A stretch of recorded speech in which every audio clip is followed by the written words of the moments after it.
One.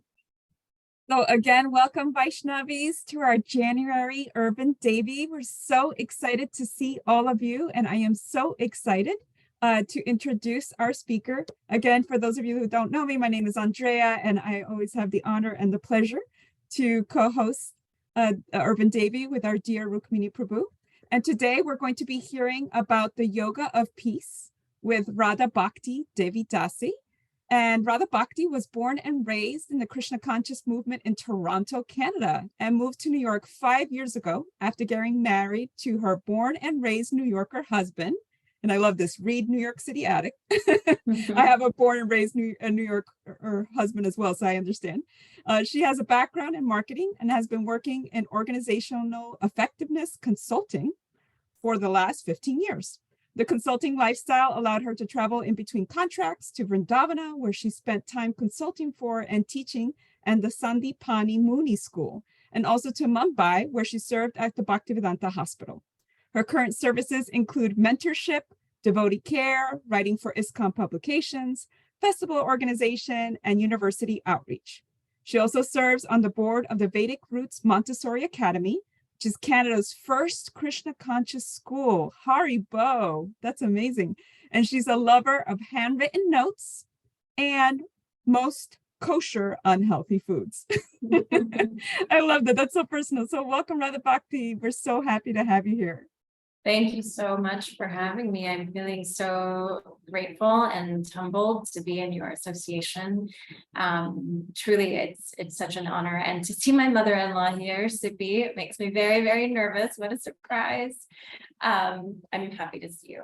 I just want to again express my gratitude to Rukmini Prabhu and to Andrea and anybody else who is an organizer of this really wonderful program.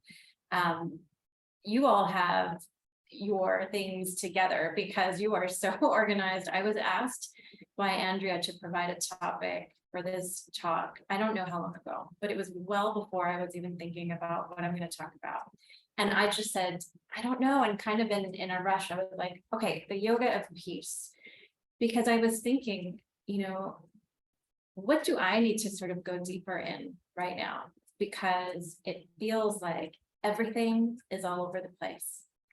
It feels like we're living, it's a fact, we are living in a time that's filled with so much polarization, so much division, so many mental health issues are on the rise. There's discord everywhere. So I thought, this is just as relevant for me as I think it will be for all of you as well. And truly, it's just an opportunity for me to share some of my realizations. And I hope that some of that resonates with you.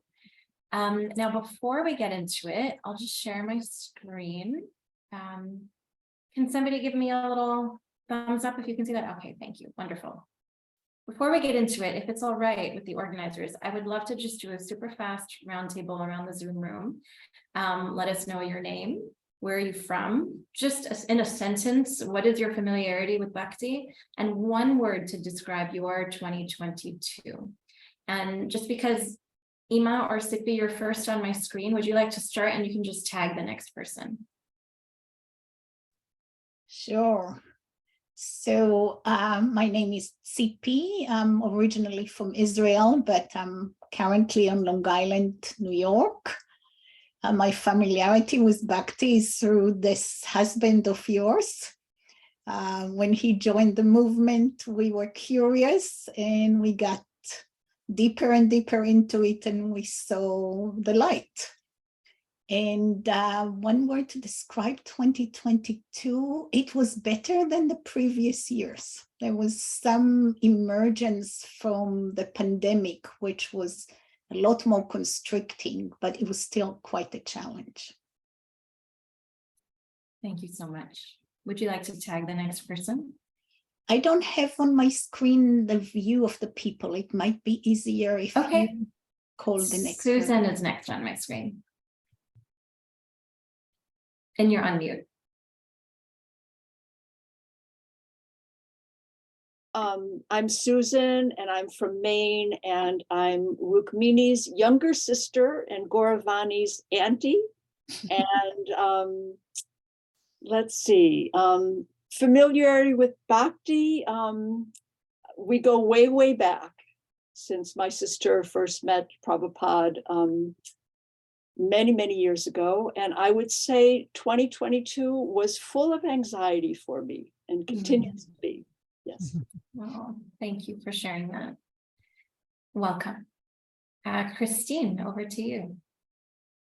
Sure, thanks so much. Hi, everyone. So my name is Christine and born and bred New Yorker. My familiarity with Bhakti, I'm relatively new to the Bhakti Center community. In terms of Bhakti Yoga, I would say just some familiarity with yoga for a while now. But in terms of the Bhakti path, just kind of like Kirtan led me into trying to go deeper. And then the Bhakti Center has been a wonderful resource for me to keep learning. So I'm a newbie, I'm a baby. In terms of one word to describe 2022, I was struggling between two, so it's all right, I'll say both. So one was tension, but the other was growth. So, there has been a positive spin despite the tension, but I'm really excited to be here. So thank you so much. Thank you so much. Welcome. Jean, Michelle, you're on mute. Oops. Hi. Hi. My name is Jeannie. Hi, my dear. I was born and raised in West Greenwich Village.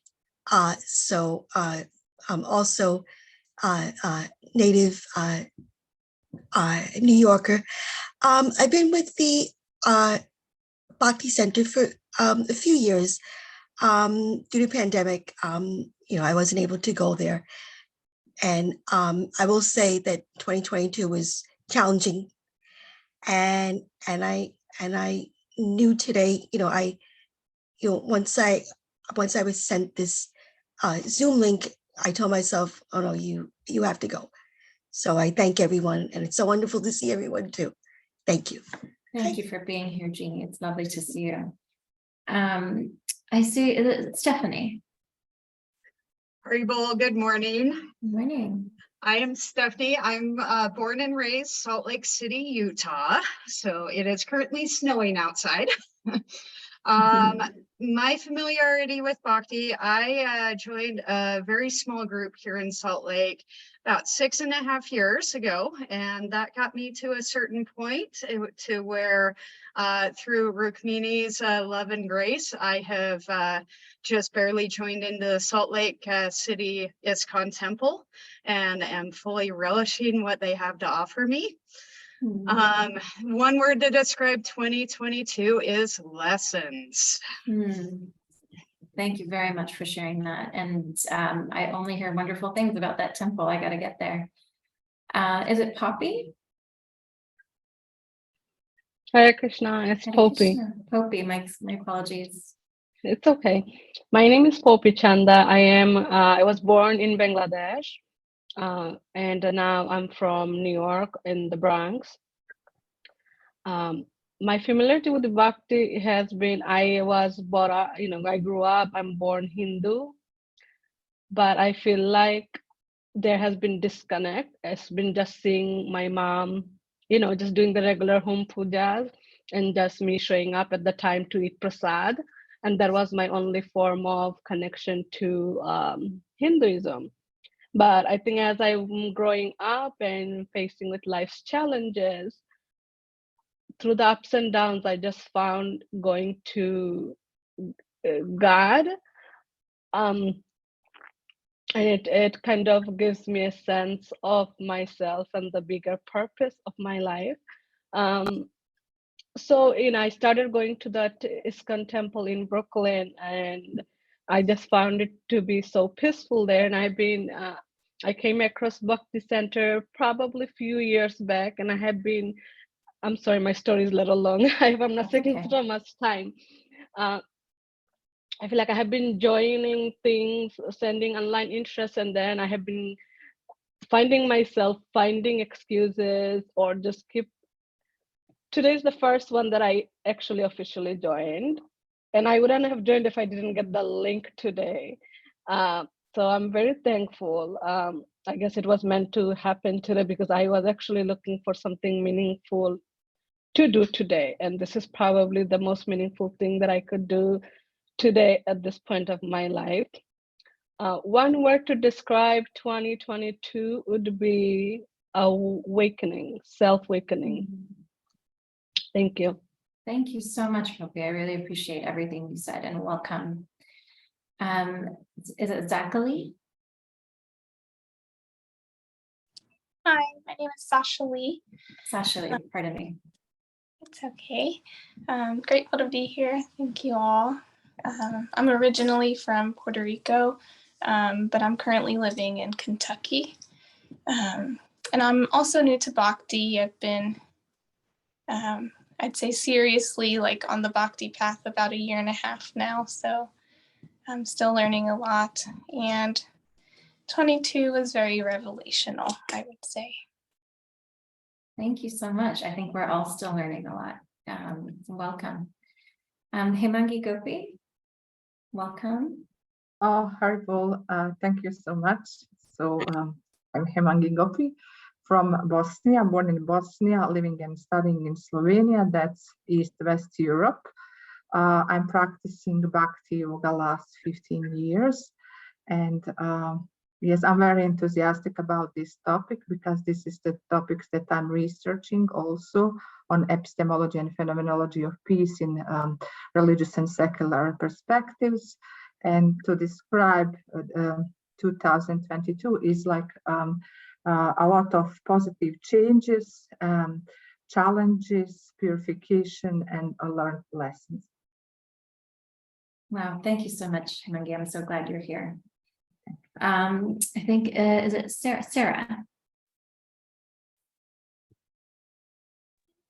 Hi, everybody. I'm Sarah. I'm in New York. I'm a music teacher, public school music teacher, and I'm also a harpist, and I am a therapy harpist and a yoga teacher. So I'm kind of new to Bhakti, but I've been on a Buddhist path for a while. So all of these things have kind of been intertwined.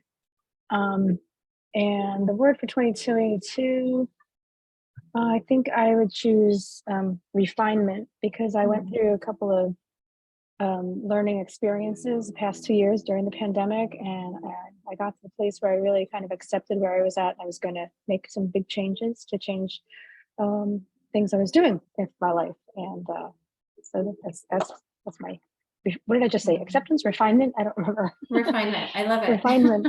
Yeah, refinement. So that's where I'm at. Thank you so much, Sarah. It's lovely to meet you. And I'm so fascinated that you're a harpist and really want to talk to you about that later. Amrita Kishore, Hare Krishna, good to see you. Hare Krishna. Please forgive me. I lost track of time and I'm in the gym. But my name is Amrita Kishore, and I was born and raised in Japan. But I came to the US to go to college in West Virginia, and after graduation, I moved to New York, which is a long time ago. I started going to Bhakti Center for yoga classes, and naturally, I was introduced to Kirtan and then Gita, and yeah, progressed gradually but steadily. I think that started with a community group, and of course introduced prasadam. So yeah, so I guess I'm still new, but somewhat familiar with Bhakti Yoga. And 2022 is, for me, it's the beginning of everything, because I got initiated in October 2022. Yes, while wearing a big boot on your foot, and you still managed to get up and up for obeisances and sit down, and yeah, somehow it happened.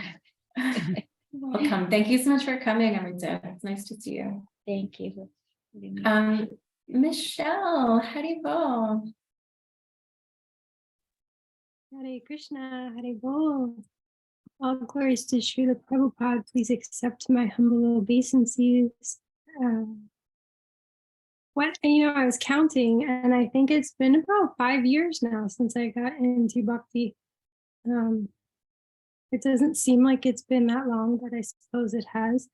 You kind of know my story. I got into bhakti through my yoga teacher training, and then I found wisdom of the sages, and I had the grace to come into Urban Devi a few times, and then I got into the whirlwind of being accepted as an aspiring disciple and my coursework that entails that. And I haven't made it to Urban Devi in quite a bit.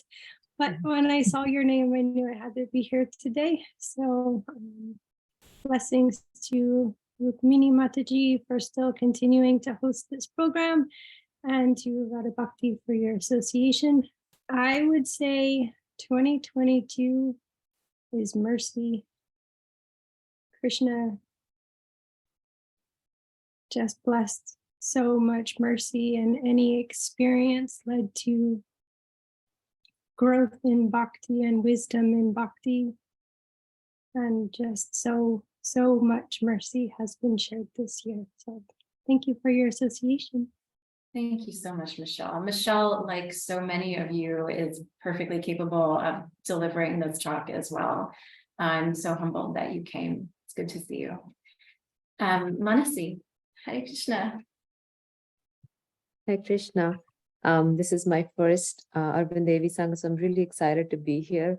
I only found out about this recently, and I also saw that Radha Bhakti was speaking, who I'm very, very fond of. So very excited to be here with everyone.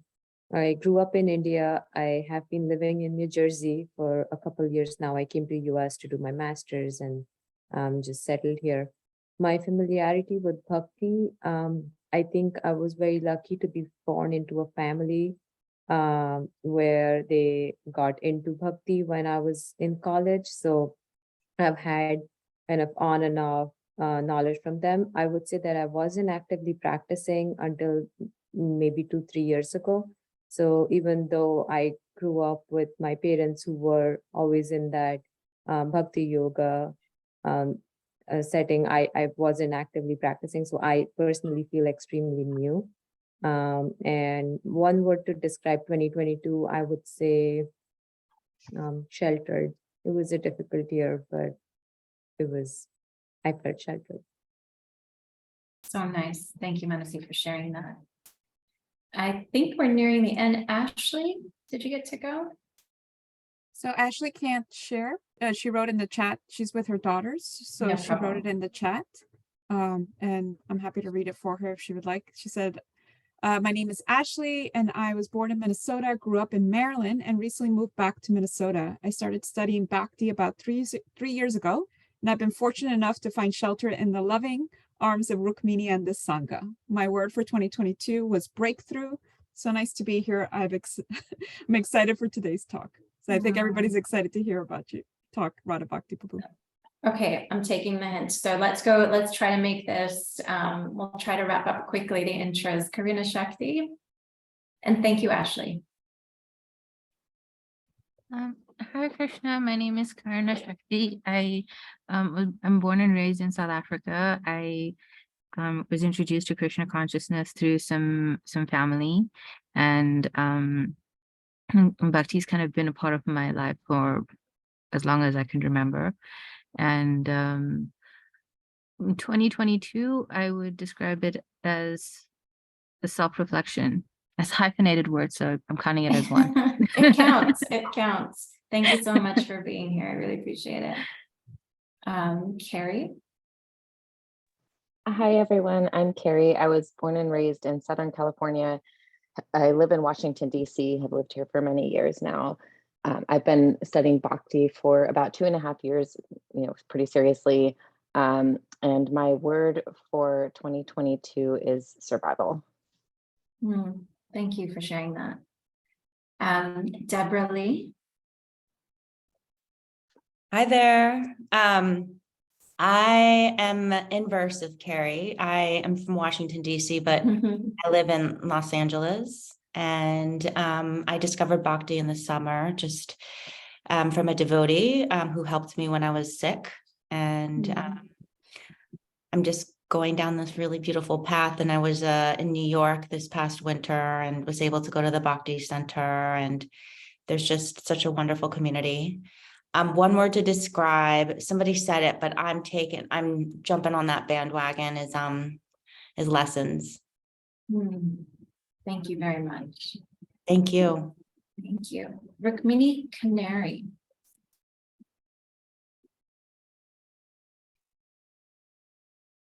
Maybe we'll go to Gina.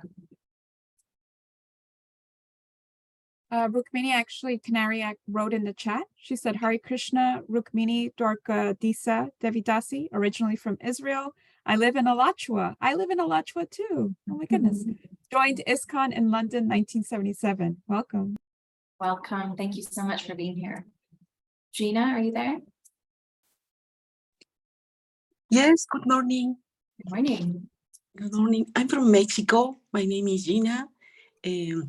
I speak a little English, but I try. What is my relation with spiritually?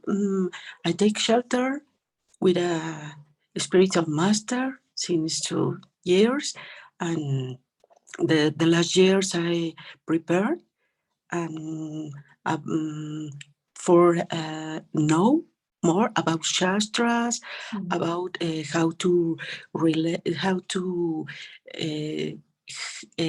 take a better relationship with the devotees, with the Vaisnavis.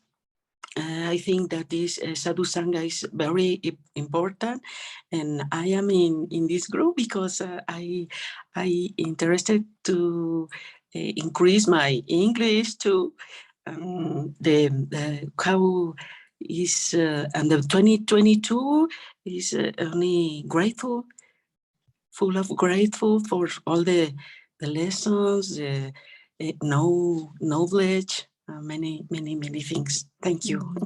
Thank you so much. Your English is lovely. Dana? Hi, Bo. I am originally from Pittsburgh, Pennsylvania. I'm currently living in Northern Florida with my dog, Lily. And I first got into Bhakti in October of 2019 with Raghunath and Kastuba, listening to their classes before it was a podcast and before it was Wisdom of the Sages. And I've listened ever since, and it really changed my life. And I'm just so excited to be here and so grateful for all of you. My word for 2022 would be exhale. I'm constantly just reminding myself, just exhale it all out, all that junk in my head and all the all the mess from Kali Yuga, just exhale it out. So thank you very much, everyone. Thank you. That's lovely. Thank you for sharing. And then Diane. And Diane also wrote in the chat, so I'm just going to step in quickly. For her. She wrote, my name is Diane, and I'm from Guyana and currently living in New York. I learned about Bhakti from taking my first course with Rasika on the Gita. And 2022 was a wonderful year because I was able to accomplish personal goals that I thought weren't going to be achieved. Haribo. Oh, thank you so much. All right. I know that took longer than I think than we wanted it to, but it was wonderful to hear from all of you and to get to know you a little. I know we all know Rukmini Prabhu and Andrea, so we'll go ahead and dive in. But truly, thank you for everything you all shared. Actually, that was inspiring. I learned from all of your words from 2022. So thank you for sharing that. What we're going to talk about today is when we talk about the yoga of peace, we're going to go through what I call the 6S formula.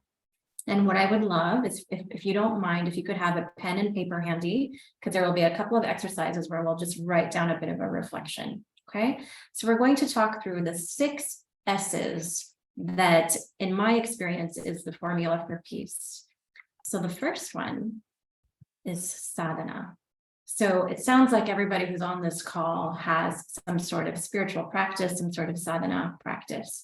We all know that sadhana entails your personal spiritual practice. In bhakti, that is typically consisting of mantra meditation, of reading the scriptures, of reading books about the scriptures, reading books about saintly personalities. One really important aspect of sadhana entails also a routine. So having a daily spiritual practice and a routine with that can be extremely powerful. And the other thing that's important to note, I know we all know this, I feel like I'm preaching to the choir here, is engaging in our sadhana practice in the morning is most conducive to retention for what we're reading and effectiveness as well, because as most of you would know, the morning is when we are in the mode of goodness, when the sun is still rising, when we're not quite into that passionate time of the day, when we're not running around thinking of our to-do list, and it's not the end of the day when we're tired and the mode of ignorance is most prominent. It's the beginning of the day where the elements around us are most conducive to having effective sadhana. There's just one story that I wanted to share related to this S. So we have a friend whose mother passed away a few years ago. And while she was in the process of leaving her body, my husband and I were able to go and spend some time with the family. I was there for a couple of weeks. It was, I don't know how many of you have ever been around somebody who is going to be leaving their body, but it's a very intense environment, right? Like you're around the smell of medication, frankly, the smell of death, healthcare workers coming in and out, a very somber mood. And the way that I always described that experience was that I just wanted to be, I needed to get out of there, and yet there was nowhere else I wanted to be, because it is such an honor actually to be there for somebody during this incredibly important time of life, the final exam, as we call it in Bhakti. And as you might recall from the introduction, Andrea had mentioned that I had the amazing privilege to spend quite a lot of time in Vrindavana, actually living in one of our dhams, living in one of our sacred places of pilgrimage.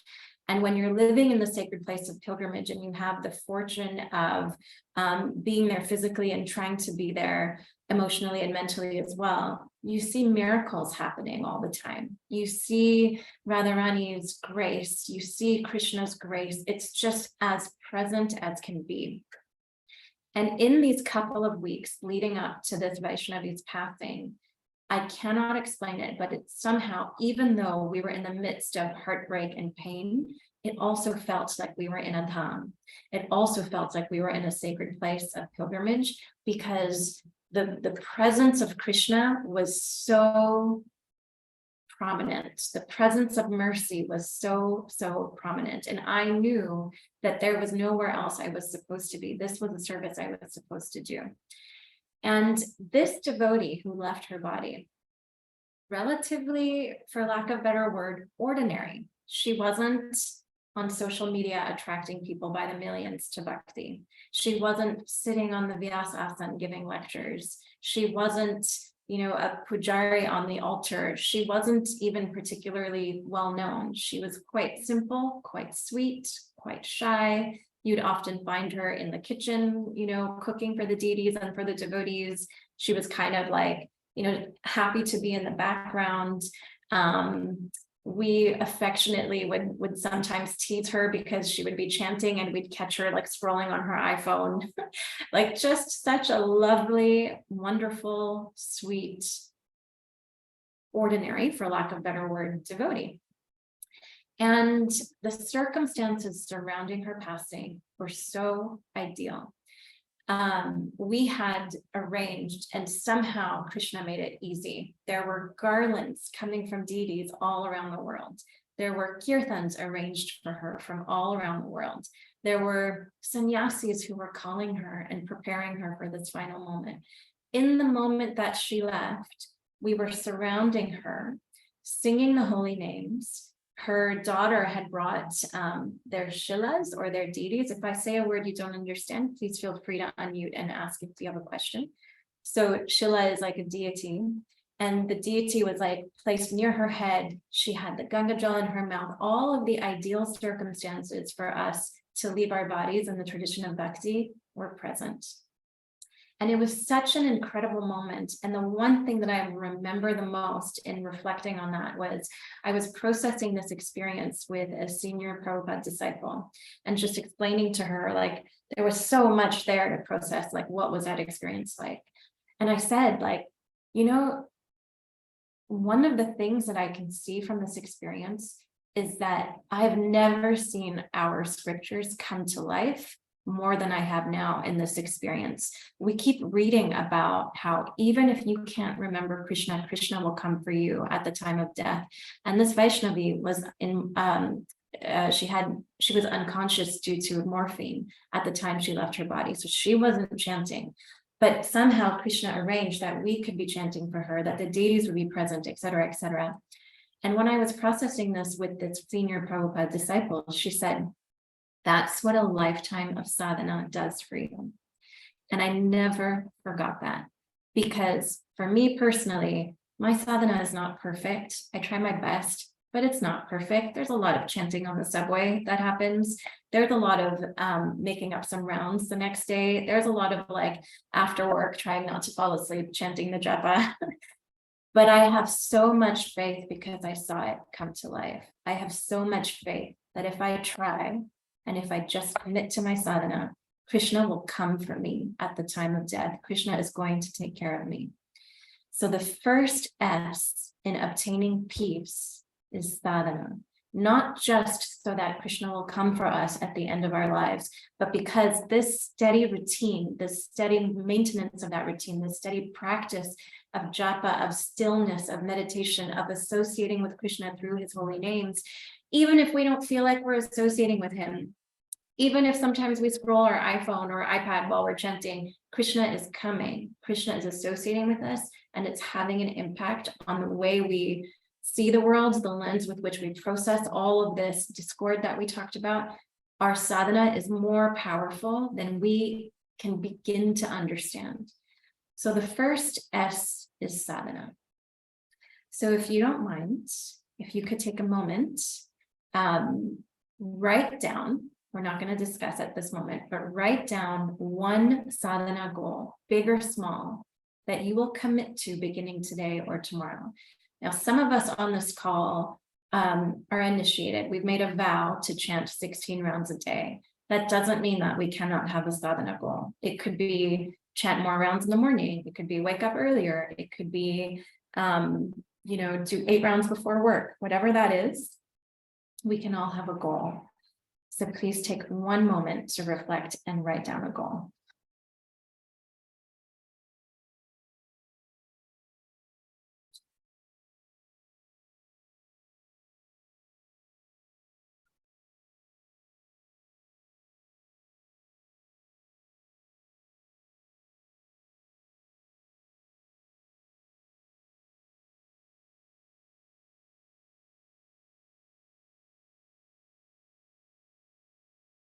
Okay. The next S is Sangha. Can somebody unmute and tell me what Sangha means? Community. Community, thank you. It means association, it means community. Did you know that we are 99.99999% of the association that we keep in this life and in the next? I remember my mother used to say that when I was a kid, that, like, people judge you by your association. And I was like, I don't know, what are you talking about? That doesn't make sense. And now, of course, everything your mother says makes sense later on in life. But it's true. And this is not only true in bhakti or other spiritual circles. This is true in any and every aspect of life. If somebody wants to become an Olympic athlete, they associate with Olympic athletes. If somebody wants to become a successful business person, they associate with other successful business people. If somebody wants to become an amazing I don't know, athlete, like I said, you associate with other athletes, you learn from them, you pick up from them, you pick up their mood, you pick up their habits, you start to learn, your consciousness becomes heavily affected by them. And so association is written about all over the Bhakti texts, all over the ancient yoga scriptures. It talks so much about the importance of association. But the thing is, and it took me a while to learn this, is that there's a difference between association and meaningful association. I used to think that association meant going to the temple every Sunday, whatever. I get association every week. I go to the temple every week and I sit down with devotees and I have prasadam. And that's not untrue. But do you ever have friends at the temple, or maybe not at the temple, at school or work or wherever we are, where it's like we've just spent time with a lot of people, but we're not necessarily feeling filled up by that company? And that's because it's not Sangha. There is association, and then there's like-minded association, which is so important. And so, as mentioned, association is brought up so many places in our scriptures, and one of them is the nectar of instruction.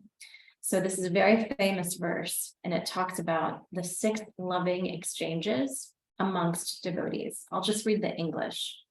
Offering gifts in charity, accepting charitable gifts, revealing one's mind in confidence, inquiring confidentially, accepting prasad and offering prasad are the 6 symptoms of love shared by one devotee and another. So I highlighted in particular revealing one's mind in confidence and inquiring confidentially, because again, Sangha is not cheap.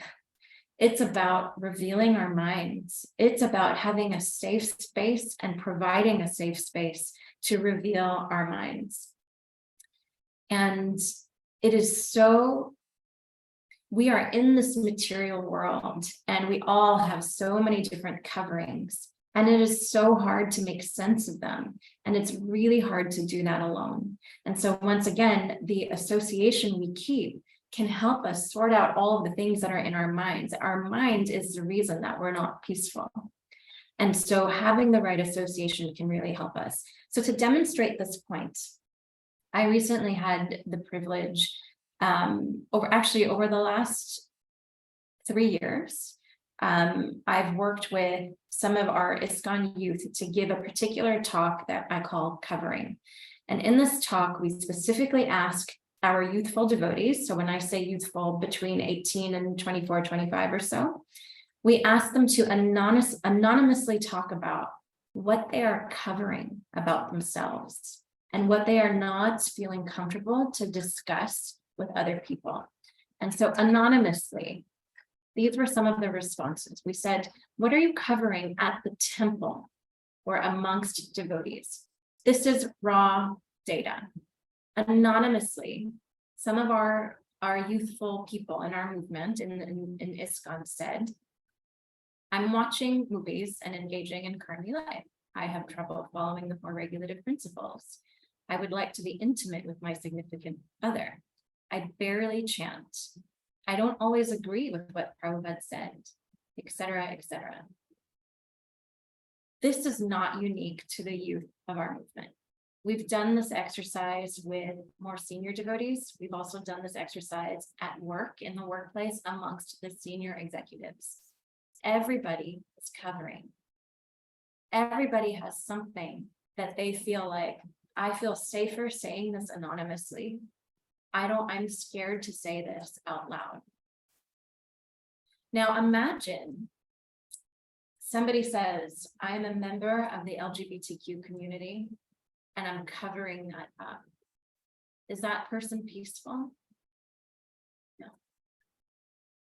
Right? There's so much tension.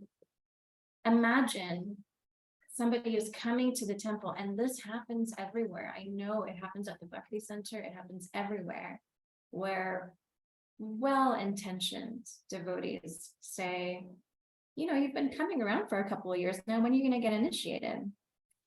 And a person feels like, I mean, I love Bhakti, but I don't want to stop drinking, or I don't really want to chant 16 rounds, or I don't Like, I don't want to have the same guru as everybody else, or whatever it is that doesn't feel safe to say it. Is that person peaceful?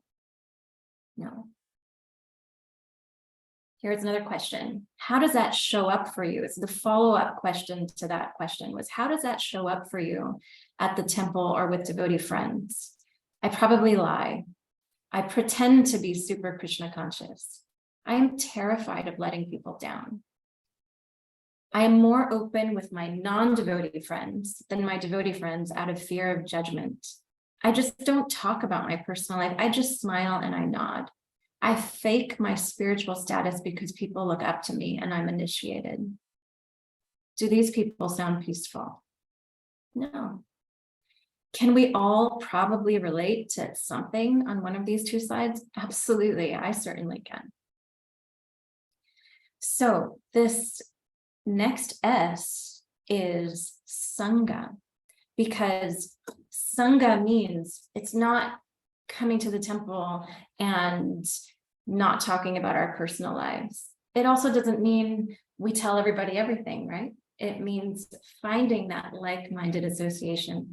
Sachinandan Swami, who is a really big inspiration for me and the guru of my husband as well, he always talks about the difference between association and like-minded association. And he always says that if you find a handful of people who are like-minded, you hold on for dear life. It's not always easy to find. So if you don't feel like you have that yet, it's okay. You're not alone in not having that like-minded association yet, ironically. But seek it out. And those are the relationships that we fight for, that we, when we argue, we try so hard to fix, or we work on those friendships, because those friendships, that association, those people with whom we can reveal our minds in confidence and inquire confidentially, are the lifeline of our spiritual lives, and certainly to obtaining some peace of mind. The last point on this is the importance of having association at all three levels, as is written in the Bhakti text, and I'm sure other spiritual scriptures as well. So important to have association with those who are senior to us, so we can ask them questions, we can seek guidance, we can be accountable. Accountability is so important. So important to have peer relationships, to whom we can again reveal our minds in confidence, we can engage in recreation, we can have fun. That having people at the same stage of life as you is so important. And then it's important to have association with people who are junior to us, so we can give and love and serve and give Krishna consciousness to them as well. It doesn't mean age. It could be number of years in Krishna consciousness. It could be age, it could be stage of life. It's just really important to have association with all three of those levels.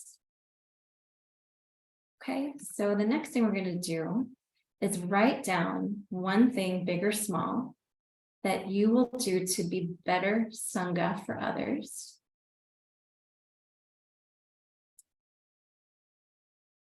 And one thing you'll do, big or small, that you will do to seek spiritual Sangha from others as well. So again, if the goal is peace, our association and our ability to be ourselves in that association is integral.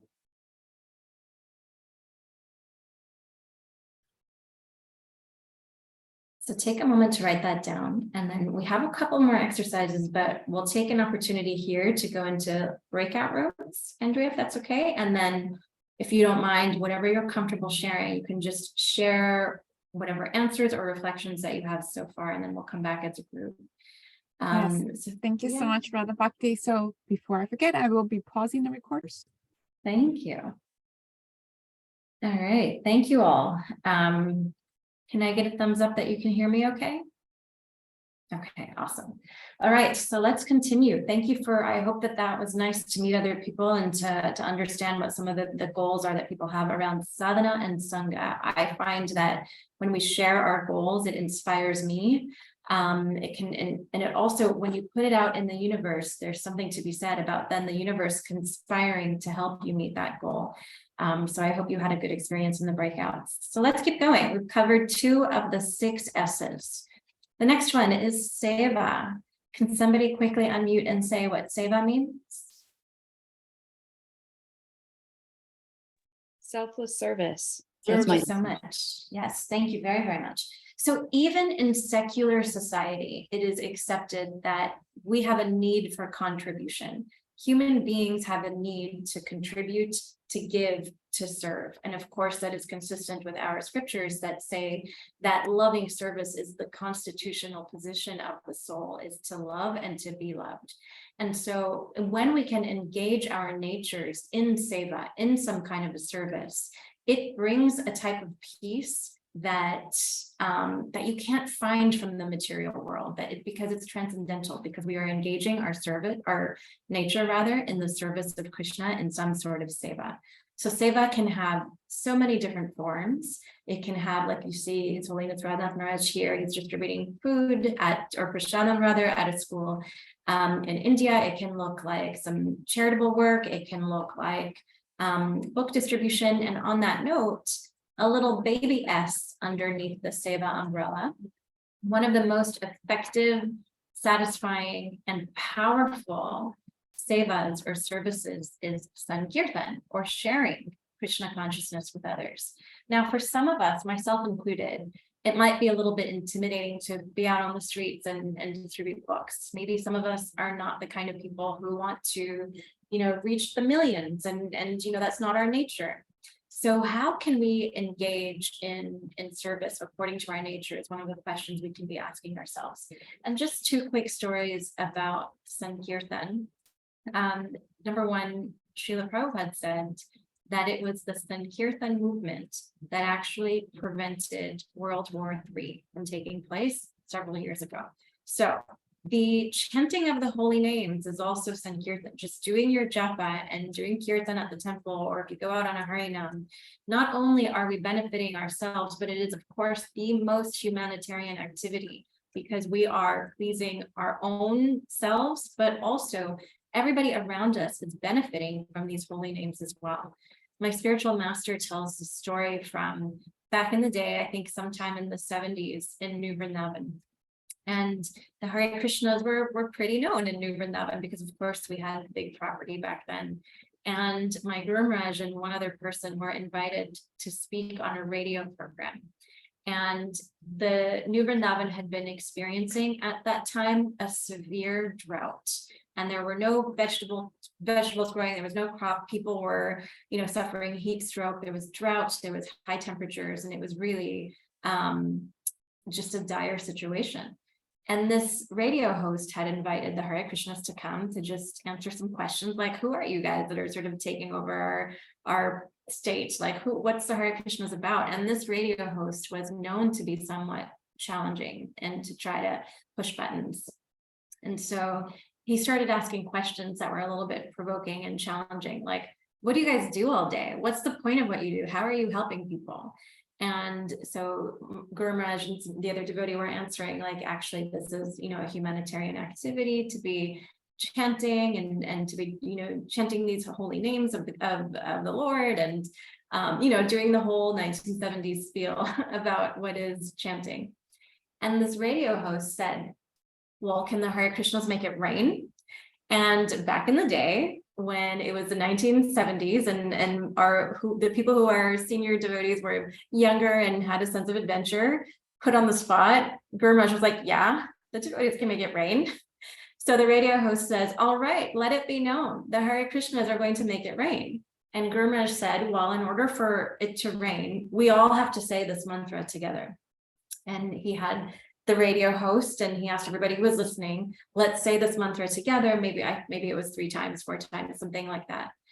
And then the radio host, once again, like, all right, like these crazies, these Hare Krishnas say that they're going to end our drought.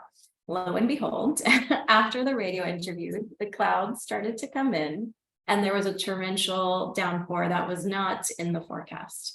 So we cannot underestimate the power of Sankirtan as one of the most important ways we can be of service to ourselves and to others. But even if it's not Sankirtan, even if it's going to the temple and making garlands for the deities, or helping with cut up in the kitchen, or mopping the floor, these are transcendental activities when engaged in Krishna service.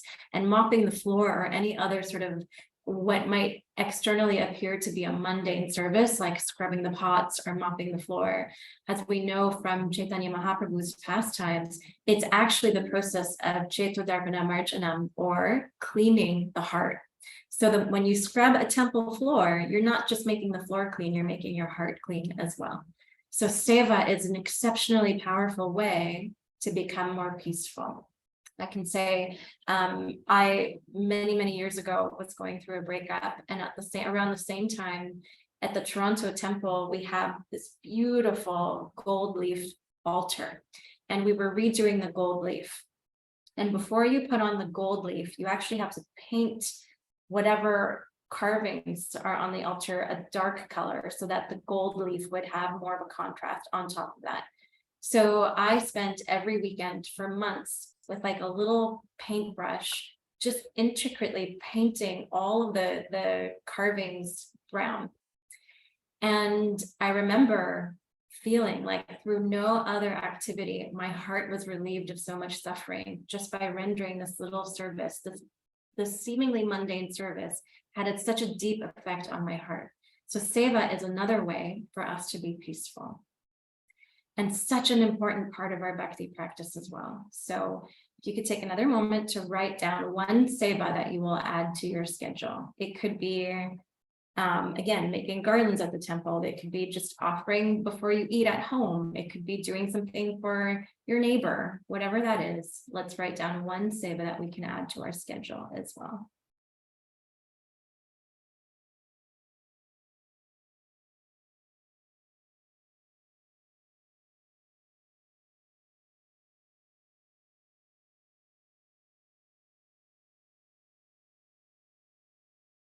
Okay, the next S is sadachar. Does anybody know what that word means? That one's less commonly said. Good behavior. Yeah, thank you. Behavior or character. So we've got some experts on the call here, but I'm going to try my best to explain something that I found to be so cool. So we're talking about developing character. We're going to show you a little mind trick here. So thinking, feeling, and willing are the functions of the mind. Okay, so let's take a little example. Let's say that I am wanting to get promoted at work. So I start to think about promotion. First, I start to think about it, right? That title is pretty fancy. That would be cool. That would be a pretty good paycheck to have. I could use that paycheck. Soon it starts to become a little bit deeper than just thinking about it, just contemplating it. Soon it becomes like, all right, I'm starting to really want this. I'm feeling this desire now. This desire is growing. I want that title. I want that pay. I want that prestige. I'm feeling it. That graduates to willing. Now I'm going to do things. I'm going to start acting in ways to get that promotion. So thinking, feeling, and willing leads to behavior. Behavior, when repeated, will lead to habits, and habits ultimately form our character. So the quality of our thoughts is so important in how our character is shaped. So let's take this example further. I want to become promoted so badly that I don't care who I step on to get this title. I don't care who I backstab to get this promotion. And somebody does a really good presentation at work, and when nobody's looking, I just replace his name with my name. And guess what? My boss says, well done, Radha Bhakti. This was an awesome presentation. Nobody else knew that I did this. Harmless. It's okay. That guy wasn't going up for promotion. Not a big deal. I deserve it anyway. It's okay. It's not such a big deal. Next opportunity comes to take credit for something. I did have a little role in it. I can just embellish my role in that because it worked the first time. So if we're not thoughtful, Prabhupada always said, you have to be conscious before you're Krishna conscious. If we're not conscious that we're doing these things, because believe it or not, often these kinds of behaviors can be unconscious, then they become our habits. And our habits is how people know us. So if I'm not conscious of this, that I'm in this cycle, then suddenly, without my even knowing it, without my realizing it, all of my colleagues are gonna know, like, you know what, that Radha Bhakti, you can't trust her. She's selfish and she does what she wants to get what she wants. And that becomes what I'm known for. That becomes the character. Now, when I read this was primarily from the Book of Dharma by Simon Haas, which is a phenomenal book I highly recommend. I thought about a couple of Bhagavad Gita verses that I call the Bhagavad Gita train. So Bhagavad Gita 2.62 to 63. While contemplating the objects of the senses. So in this case, in this example, it was a promotion.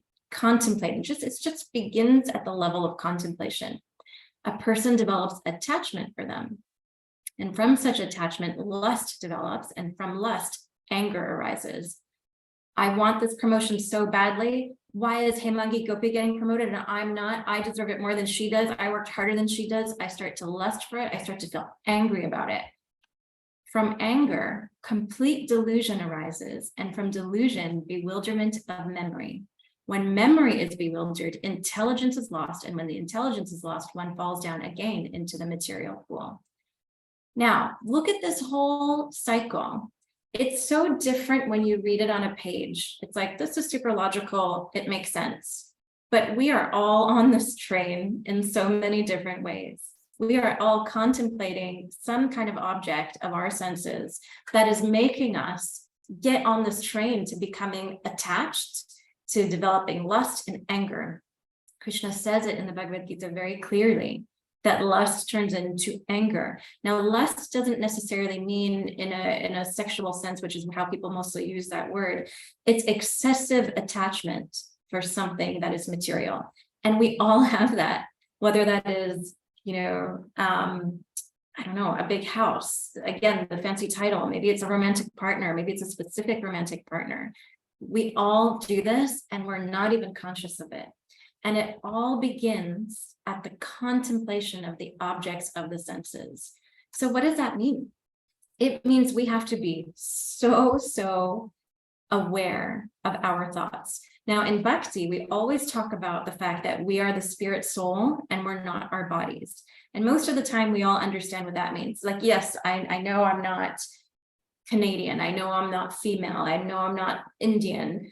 I am the spirit soul, and these are just bodily designations. Most of us understand that pretty quickly. What we don't talk about as often is that we are also not our subtle body. And the subtle body is made up of the mind, intelligence, and the false ego. False ego, by definition, is the false identities that we have. So we are also not our minds. We're also not our thoughts. And so we have to get into the habit of identifying our thoughts. Identifying our thoughts rather than identifying with our thoughts. So what is the difference between somebody saying, oh my gosh, I'm just not good enough. I'm just not good enough for this. And I should just stop trying. I should die. I'm not good enough, versus, whoa, I have these crazy thoughts in my mind. I need to separate myself from them because actually I am the spirit soul filled with knowledge, eternity, and bliss. Anything that's not that is not me. So the ability to observe our thoughts rather than identify them is a superpower, and that will bring us unparalleled peace. Now, again, as we contemplate these objects of our senses, we start to build our character. And in the Bhagavad Gita, Krishna tells us the kinds of qualities that we should try to cultivate. I'll read this really quickly. Humility, pridelessness, nonviolence, tolerance, simplicity, approaching a bona fide spiritual master, cleanliness, steadiness, self-control, etc., etc. These are some things that we can try to cultivate, but it begins at understanding our own minds. So how can we start to identify our thoughts rather than identifying with them? I highly recommend journaling and what we talked about before, inquiring confidentially, revealing one's mind in confidence with somebody that we trust, that person can help us understand, like, this is your mind, this is not you. And then trying to be that person for somebody else as well, for other people as well. It will come back to us as well. So let's just write down, we don't have to discuss, one quality that you want to work on improving in yourself, and at least one actionable way that you're going to start. because we don't want this to be a sentimental exercise. We want everything, all the goals that you're writing down today, to be actionable.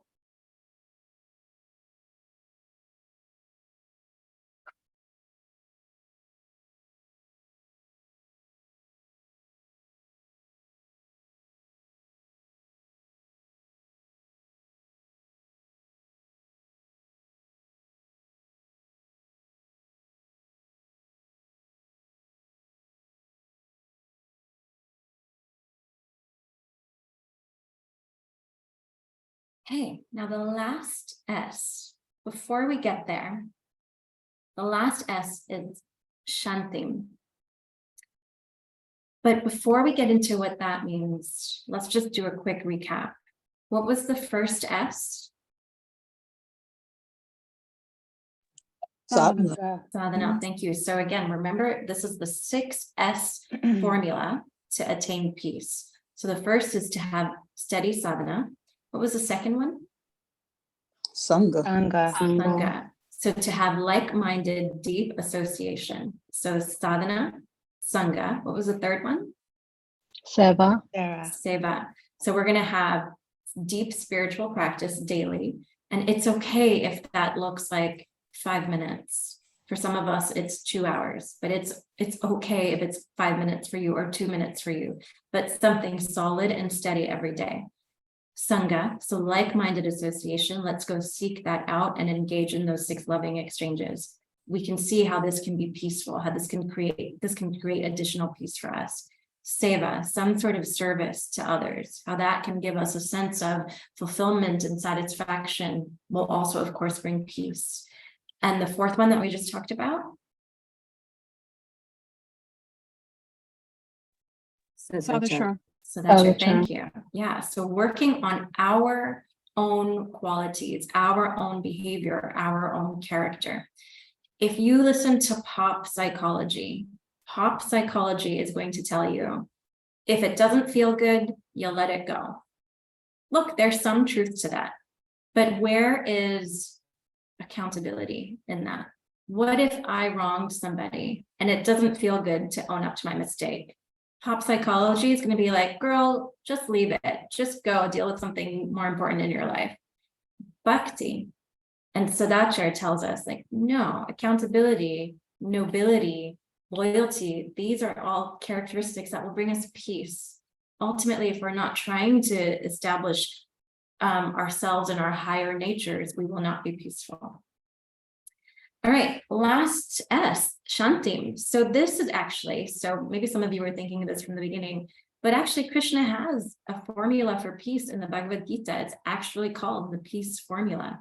In the Bhagavad Gita 5:29, Krishna says, a person in full consciousness of me, knowing me to be the ultimate beneficiary of all sacrifices and austerities, the supreme lord of all planets and demigods, and the benefactor and well-wisher of all living entities, attains peace from the pangs of material miseries. So you'll see in the Sanskrit, in the last line, Gyatva mam shantim richati. Shanti means peace. And in this context, Krishna is saying, everybody is going to attain peace as soon as they know that I am the ultimate beneficiary of all sacrifices and austerities. It's Krishna. It is a personal God with whom we have a deep and loving and sweet relationship. It is the person who loves us the most. And if we can learn that we are not in control, and if we can allow Krishna to take control, then we will be so much more peaceful. So my mentor, many of you will know who he is, His Grace, Vrindavana Prabhu. He gives this beautiful talk. You can YouTube it or SoundCloud it. It's called Life is a Living Classroom. And one of the things that he says that always strikes me every time I hear it, is he says, Krishna consciousness is the science of growing young. And the reason he said that is because when we are children, we're not so worried about where's dinner going to come from? Will I have, a roof over my head tonight? We are fully dependent and surrendered on our caregivers. Now, in exchange for that surrender, or that's not the right word, not in exchange for, but as part of that surrender, I also have to agree as the child to be disciplined. The way that my caregivers can provide for me is if there is an unwritten contract where you're going to provide for me and I have to respect what you ask me to do. And therefore, we have things like the 4 regulative principles, which can feel very restrictive, right? For a lot of people, it's like, what? I can't drink, I can't smoke, I can't sleep with whoever I want to. Like, what is this? This is so restrictive. But actually, these principles are known as the principles of freedom, because as we contemplate more on these, we see that when these kinds of activities are not regulated, then we can actually fall under their control. People can become controlled by one cigarette or by the box of cigarettes, and we actually don't have freedom when we are unable to accept that discipline, just like the child. When we cannot accept the loving care that comes in the form of discipline sometimes from the parent, we don't have full freedom. So Krishna consciousness is the science of growing young. When we can get back to that point of like, okay, Krishna, I don't understand this discipline that's taking place right now. Just like, you know, your mom says you can't go to the party and you're like, oh, I hate you. And you hate her for it when you're a kid. And then you realize later that like, okay, there was a reason that she's looking out for me. Similarly, we're constantly being, not necessarily the right word to say disciplined, but Krishna is constantly teaching us. So many of us said 2022 entailed so many lessons. These are beautiful lessons coming from Krishna that don't feel good in the moment all the time. But Krishna consciousness is the science of growing young. The more we experience life, the more we know, okay, there is a God who is personal, who's looking out for me and who wants the best for me. And that's the peace formula. That's 529. Knowing that Krishna is the ultimate beneficiary of all sacrifices and austerities and the well-wisher of all living entities. That person will attain peace. Okay. Last S. There's no fancy slides here except for this one, Shraddha. What does Shraddha mean? Faith. Faith, yeah. So we hear it all the time, trust the process. Just like at the beginning of the class when we spoke about the Mataji who left her body, she just followed the process. And it worked for her. Krishna came for her. It's like he was in the room when she left her body. Have faith. And when you have experiences that give you faith, share them with others and help build other people's faith. And if we can adopt this last S, we will be well on our way to feeling peaceful. So let's do a quick recap. The 6S formula: sadhana, seva, sangha, sadachar, shanti, and shraddha. All right, so where are we with time? Cool, about 10 minutes left. The last exercise, I'm gonna stop sharing. Radha Bhakti Prabhu, sorry, just a quick reminder, we want to leave at least 5 minutes at the end for Rukmini Prabhu to do some announcements. Sure, and then share some links, but please go ahead, sorry. Yeah, no, just one last thing. We don't have to do it together. This is an exercise for you all to do later. Is all of the goals that you wrote down today are, as mentioned, only sentimental. Do you know how many, I'm sitting beside like piles and piles of notebooks of notes that I took in classes that I never read. I never go back and look at my notes. And I always tell my husband, like, I wish I had the time to go back and read. So how are we going to prevent that from happening today? I would humbly request all of you to find an accountability partner. Maybe she's somebody in this room. Maybe it's not in this room, but somebody you love and you trust, and share your goals with them. So we should have 5 goals today, 5, 6-ish, because one of them had 2 exercises. And please share them with somebody and ask them to hold you to account. So number 1, when you share them, once again, when you put it out there, the universe truly does conspire to help it come true for you. And then number 2, to have an external person that knows that you're working on this can be like, hey, Susan, did you I don't know, read for 15 minutes yesterday, like tag me, send me a text when you're done. And just that additional accountability will take today's discussion and help us live it throughout the year, and hopefully move more and more towards peace as much as possible in this crazy world. So we'll stop there. We have just a couple minutes before Mother Rukmini will close us out. Any reflections or comments or questions? And would it be okay to oh, perfect. Please unspotlight me. Yeah, thank you so much, Radha Bhakti Prabhu. And before there's one last share, I just want to share in the chat that, again, for those of you who didn't see, we do have 2 Urban Devi WhatsApp groups that you can join us and continue this Sangha.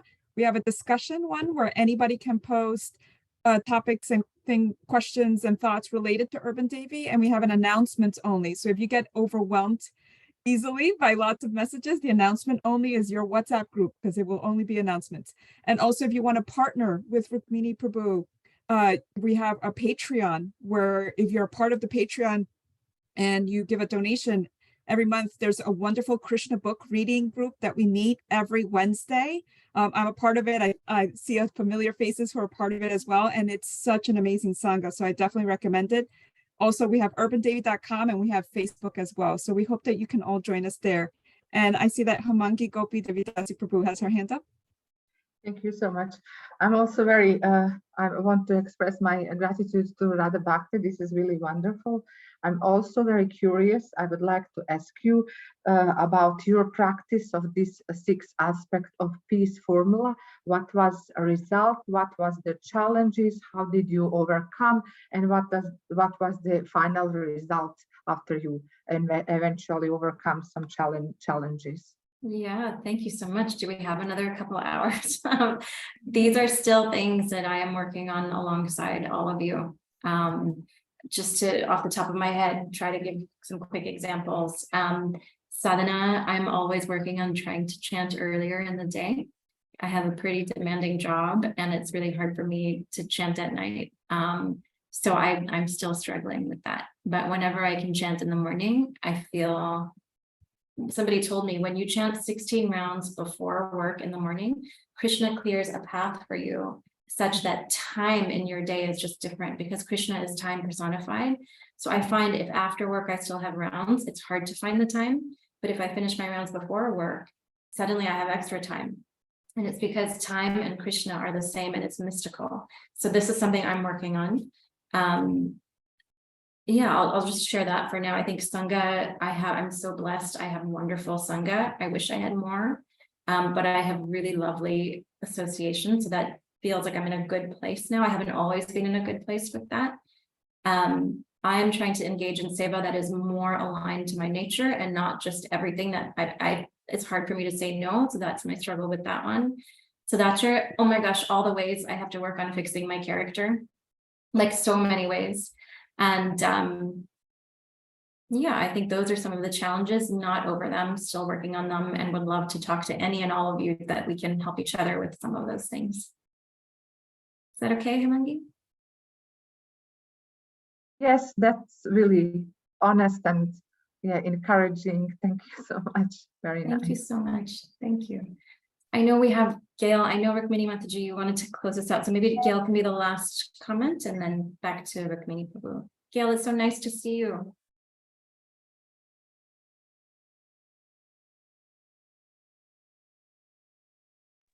My question was about that part where you were talking about Sadachar, and you were talking about pop psychology. If it doesn't ring your bells, then you drop it, right?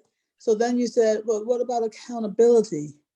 So accountability is like a buzzword for me. It's used a lot, and I often don't know what people mean by it. So in this particular context, what did you mean by accountability? Like what happens if you don't do whatever feels good to you, like thing? Yeah, thank you. That's also, if we have another couple hours one day, we'll talk more. Pop psychology, from what I see, encourages us to shy away from owning up to our mistakes, from apologizing responsibly, and from creating those good habits, because pop psychology is actually encouraging oftentimes of negative habits and of almost being conflict averse. Whereas in my mind, in this context, accountability means facing somebody when you made a mistake, and that can be really, really hard. Creating space for others to do the same, having psychological safety to grow and to learn. I have made mistakes. I have accidentally offended devotees, and it's so easy to just pray, I hope they forgive me. And it's so much harder to face them and to talk through and listen to the impact of your behavior when you've negatively affected somebody. But that is what's purifying. When you walk through fire, fire is purifying, but you gotta walk through the fire first. And pop psychology tells you to avoid the fire. So that's what I meant in this context is be accountable, walk through the fire. It's gonna be so hard and it's gonna purify you. Thank you very much. Much clear. Thank you. Okay, over to you, Rukmini Prabhu. Thank you so much. That was fabulous. I'm so glad you came and so grateful to you for all of these really practical tips that we can all put to work. Thank you very much. So good to see you and so good to see Sipi with you. Wonderful. So I just wanted to make an announcement. Our next Urban Devi Sangha, and I hope you can all put it on your calendars. It's February 19th, and we have a wonderful Vaishnavi presenting. She is a yoga teacher. Her name is Shamala Priya, and she's a disciple of Radhanath Swami. And she's a yoga teacher and a family counselor, family therapist. And she's got a great topic called Befriending Our Parts. So she's going to talk about mental and emotional care and share tools from her practice, some very practical, very professionally certified tools of how we can befriend our different parts.